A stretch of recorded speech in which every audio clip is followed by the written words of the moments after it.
Welcome to the Genius Factory. Enjoy the video. You start by backing up your TF folder so you can restore defaults. This prevents lost settings.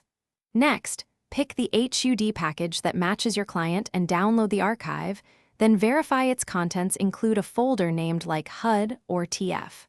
Once done, close Steam and Team Fortress 2 to avoid file locks. Make sure you have an extractor ready so you can open the archive immediately and inspect the inner folder structure before moving anything into the game directory. Now install by extracting the HUD into tf/custom, so the path becomes custom/yourhud/hud and custom/yourhud/scripts. This is critical because TF2 loads custom content only from custom. Once extracted, check for nested folders. If you see custom/yourhud/yourhud/hud, move contents up one level. If you had previous HUDs, remove or rename them to avoid conflicts. TF2 will only use the top-level HUD folder. Finally, launch Team Fortress 2 and immediately check HUD elements in a local server or offline practice to avoid distracting others.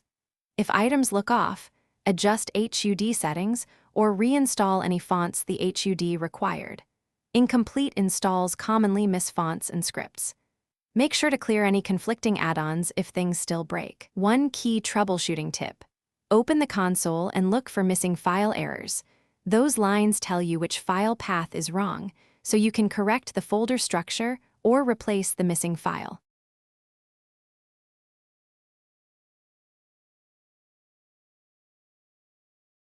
Thanks for watching. If you found this helpful, don't forget to like and subscribe.